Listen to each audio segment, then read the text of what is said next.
मला सत्य कळले आहे हे मी आता बानूला सांगितले आहे। तिच्यासाठी आता माझ्याकडे काहीही करायला उरले नाही।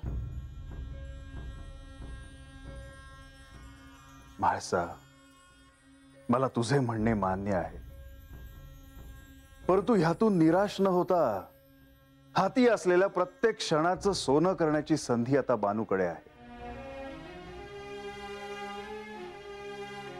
परंतु ह्या साऱ्यासाठी आता कालमर्यादा निश्चित करायला हवी। आत्मज्ञान ही एक घटना आहे। एखादं पान फांदीवरून सहज पडावं तितकी ती सहज घटना कोणत्याही क्षणी घडू शकते, नाहीतर इतके प्रयत्न करून देखील ते कधी घडेल हे सांगता येणार नाही। त्यामुळे स्वाभाविकच आहे बाणाईला आत्मज्ञान होण्यासाठी जो वेळ लागेल तो तिला द्यायला हवा। याचा अर्थ असा नाही की आपण प्रयत्न करणंच थांबवावं। मला सूक्ष्म देहाने शक्तिपीठाचे दर्शन घडवणे अजून व्हायचे आहे। यावेळी तिला सूक्ष्म देहाने न नेता सहदेहाने घेऊन जावे असे मला वाटते। पण यातून काय साध्य होणार आहे ते मी योग्य वेळ आल्यावर सांगतो।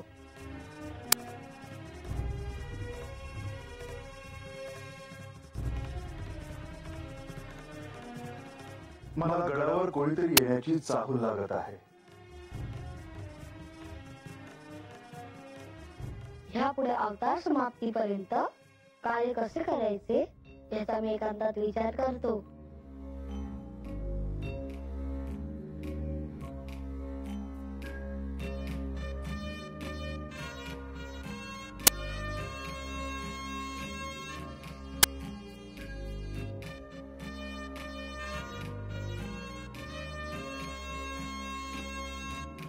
नंदी, नंदी,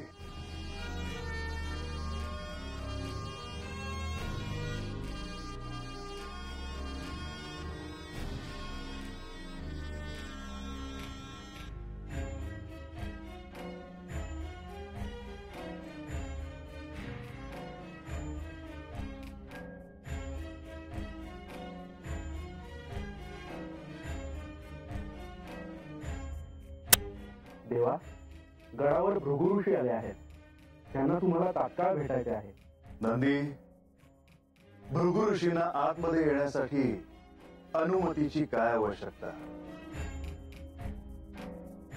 त्यांना थेट आतमध्ये घेऊन ये। जशी आज्ञा देवा।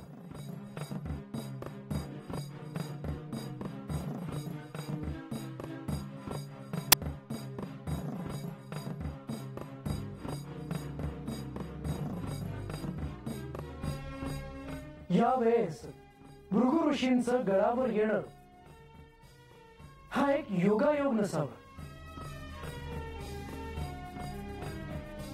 यामागे नक्कीच काहीतरी प्रयोजन हे असणारच।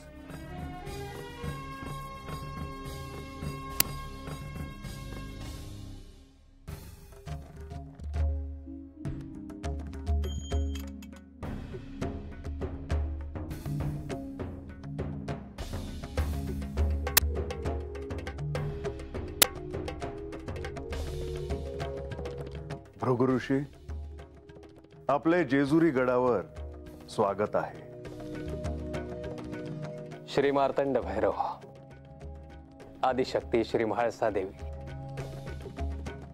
श्री विष्णू आणि श्री महालक्ष्मी देवी, आपणा सर्वांना माझे नमन असो।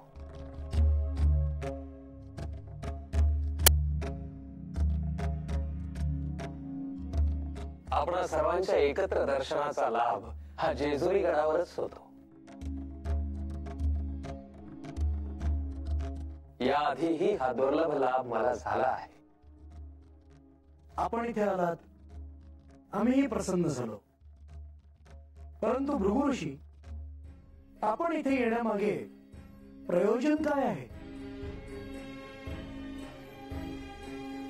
श्री महादेवानी ज्या 24 ऋषींना भविष्याचे ज्ञान दिले त्यात प्रेमाने मलाही स्थान देण्यात आले. माझ्यावर जे दायित्व सोपविण्यात आले आहे ते पूर्ण करण्यासाठी मी इथे आलो आहे. भृगु ऋषी, आपण कोणत्या दायित्वाविषयी बोलत आहात? श्री विष्णू आणि श्री महादेव जो अवतार घेतील त्या अवताराच्या समाप्तीआधी त्यांना त्याचे स्मरण करून देणे हे माझे दायित्व आहे.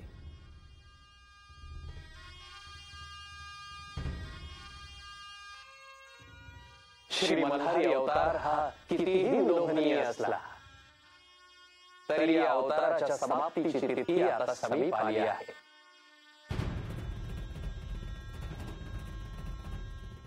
हे मार्तंड भैरवा, आपण त्रिकाल ज्ञानी आहात, तरीही मी आपणास स्मरण करून देऊ इच्छितो की आपल्या हातात आता अत्यल्प काळ आहे.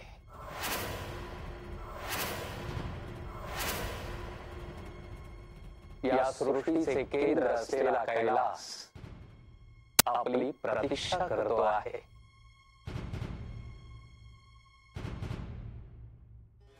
हे भृगु ऋषी, आपण इथे येऊन मला त्याचे स्मरण करून दिले ह्याचा मला निश्चितच आनंद आहे. आम्ही जेजुरीतून प्रस्थानाची तिथी निश्चित करत होतो. देवा, तिथी निश्चित झाली की मला आज्ञा करावी, म्हणजे मला आपले वाहन बनवून आपली सेवा करण्याची संधी मिळेल. या सृष्टीच्या कल्याणासाठी, सर्व लोकांच्या रक्षणासाठी, सर्वत्र शांती स्थापित करण्यासाठी आपण भूलोकी हा जो अवतार धारण केला आहे त्याच्या समाप्तीची तिथी आता जरी समीप आली असली तरी आपली इच्छा असेल तर आपण इथे अधिक काळ वास्तव्य करू शकता. तो आपला अधिकार आहे. नाही भृगु ऋषी, तसं नाही होणार. नियोजित कार्य पूर्ण झालं आहे. आता केवळ बालूला शिवलोकी घेऊन जाणार राहिला आहे आणि त्यासाठी आम्ही सगळेच प्रयत्नशील आहोत. आणि मला देखील विष्णू लोकात जाऊन माझ्या समस्त भक्तांच्या इच्छा पूर्ण करण्याचे कार्य तिथूनच संचलित करायचे आहे. त्यामुळे प्रस्थानाची तिथी पुढे जाणार नाही. अद्याप औपचारिक घोषणा केली नाही, परंतु तीही लवकरच केली जाईल. आपल्या कृपेने ती तिथी आणि ते प्रस्थान मला दिसते आहे.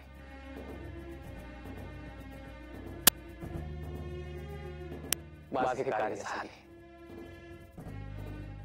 आज्ञा असावी. शुभम भवतु.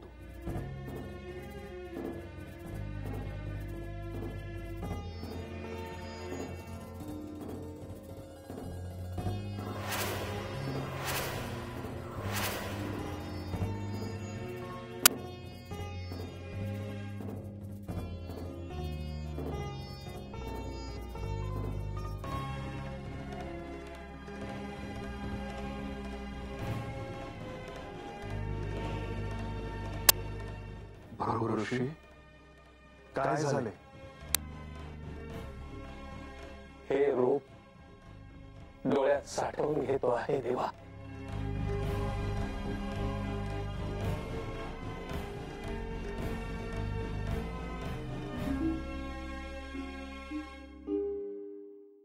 आज्ञा असावी.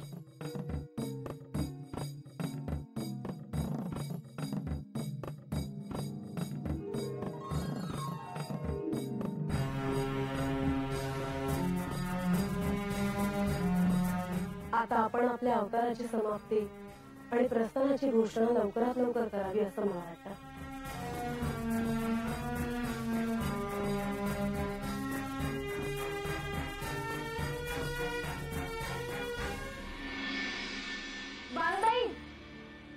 हे बानू, हे बानू, हे बानू दे दार, हे बानू दार उघड ग, हे बानू दे दार उघड, हे बानू अगं दार उघड ग. मी कोण आहे हे मला कळले आहे. मला आत्मज्ञान प्राप्त झाले आहे.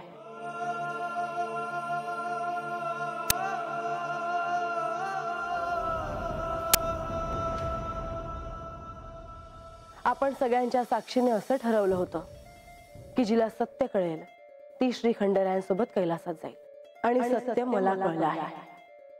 तेव्हा उर्वरित आयुष्यात तुला एकटीलाच राहायचं आहे.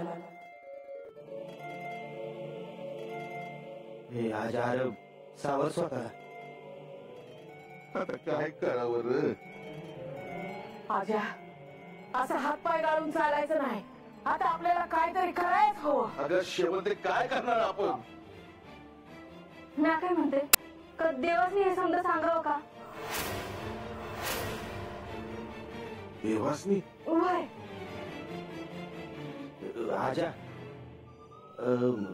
मी आज जातो काय आणि सांगाव दे तू देवासनी. तो निसतो भाई म्हण. नाही ना ग. पर का? त्या परीस आपण महाराजांचा धावा करूया.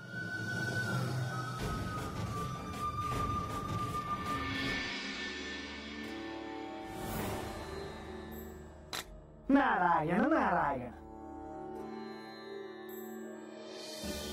मुनिवर, आपल्या आगमनाने आनंद झाला.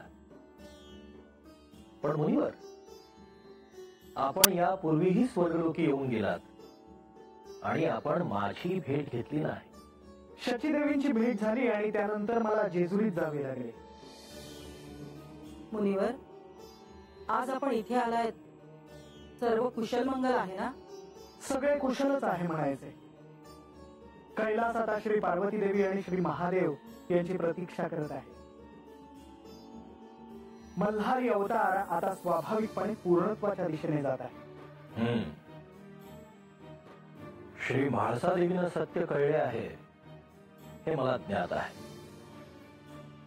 परंतु अजून बानूला आत्मज्ञान प्राप्त झालेले नाही. सगळेजण जर कैलासात निघून गेले तर बानू एकटी काय करणार? तिचे जगणे अवघड होऊन बसेल.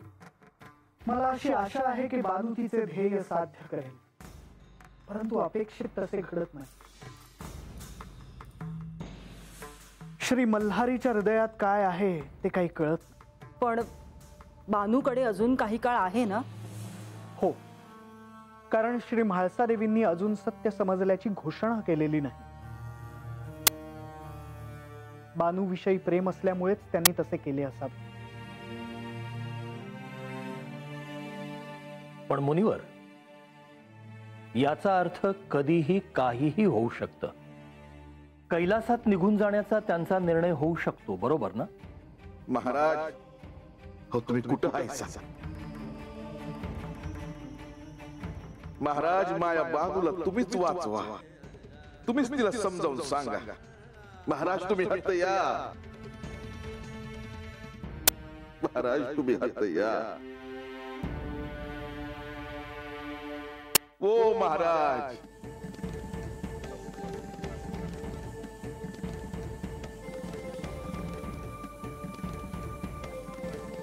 मुनिवर, आपण अस्वस्थ दिसत आहात. काही चिंतेचे कारण आहे का? काही नाही. मला तात्काळ निघायला हवे. येतो मी.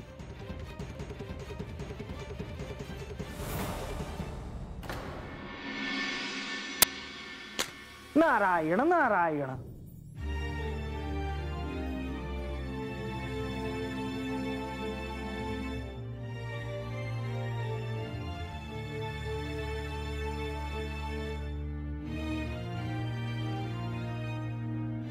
महाराज, बरं झालं तुम्ही आलास. नारायण नारायण. तू मला बोलवतोयस, माझी प्रार्थना करतोयस असे संकेत मला मिळाले म्हणून मी आलो. काय झाले तरी काय? महाराज, बानून स्वतःला कोंडून घेतला आहे. काय झालं ते मी सांगत नाही. परंतु काहीतरी झाले असेलच ना? अहो, बानू गाड्यावर गेली होती, देवीसने भेटून आली, तवा धरणं हे असं सुरू आहे बघा तिचं. म्हणजे निश्चितच काहीतरी झालं.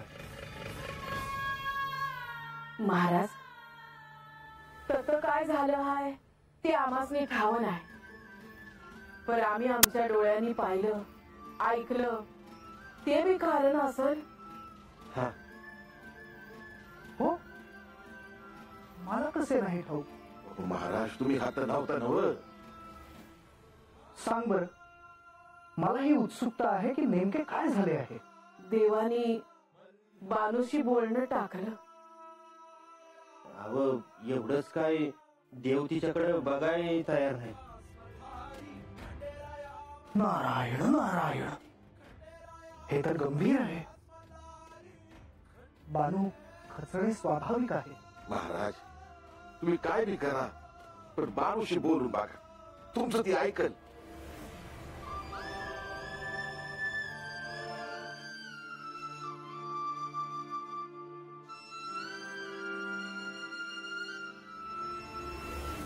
बानू, बानू तू असं स्वतःला कोंडून घेतलं आहेस, त्याने काय साध्य होणार आहे. दार उघड, आपण बोलू.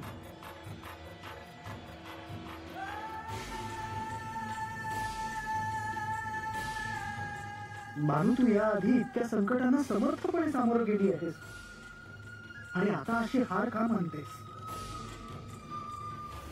हे बानू, अगं महाराजाला आहे ती, आमचं राहू दे, तर त्यांचं तरी ऐक. मल्हारी चरित्र आता अंतिम चरणात आहे. या अध्यायाची समाप्ती गोड व्हावी अशी माझी इच्छा आहे, परंतु ते तुझ्यावर अवलंबून आहे. दार उघड, बाहेर ये. महाराज आता काय करायचं. बानू तर आतून काय बी बोलणार आहे. जे घडेल ते मल्हारीच्या प्रेरणेने घडेल अशी माझी श्रद्धा आहे. बानू माझी शिष्य आहे आणि त्या नात्यानेच मी प्रयत्न केला, परंतु माझ्या प्रयत्नांना यश आले नाही. महाराज अहो काय करावं म्या, कसं होणार माया बानूचं. अजामे, सावध स्वतःला. आता येतो मी.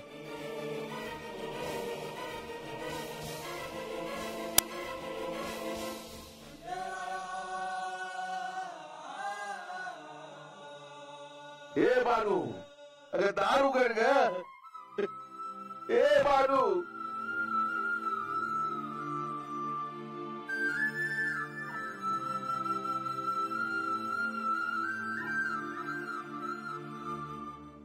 मुलीवर असे अचानक का गेले. हो, फारच अस्वस्थ दिसतायत ते. त्यांनी जे सांगितलं तेही विचार करणे योग्य आहे. आपण बानूची भेट घ्यायला हवी. मला तर बानूची फारच काळजी वाटते. म्हाळसा देवीनं सत्य काय आहे ते कळले, हे अद्याप बानूला ठाऊक नाहीये. पण जर अचानक श्री खंडेराय आणि श्री म्हाळसा देवी कैलासात निघून गेले तर बानूने एकटीने काय करावं. मी असं होऊ देणार नाही. पण त्यासाठी आधी आपल्याला जेजुरीत जाऊन बानूची भेट घ्यावी लागेल. सूर्योदयानंतर आपण जेजुरीत जाऊ आणि बानूची भेट घेऊ.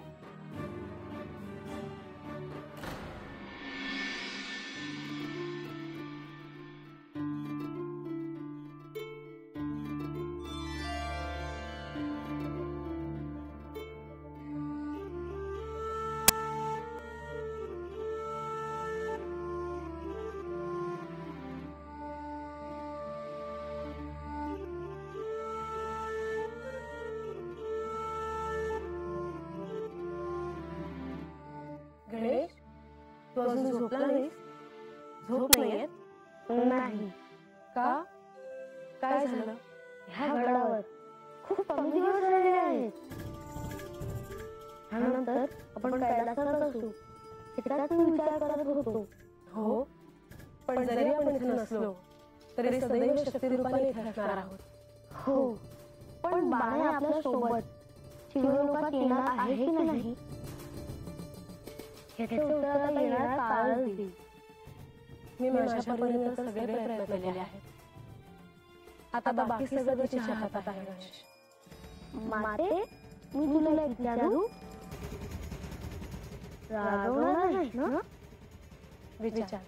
तू बाणाला पूर्ण सत्य का नाही सांगितलं?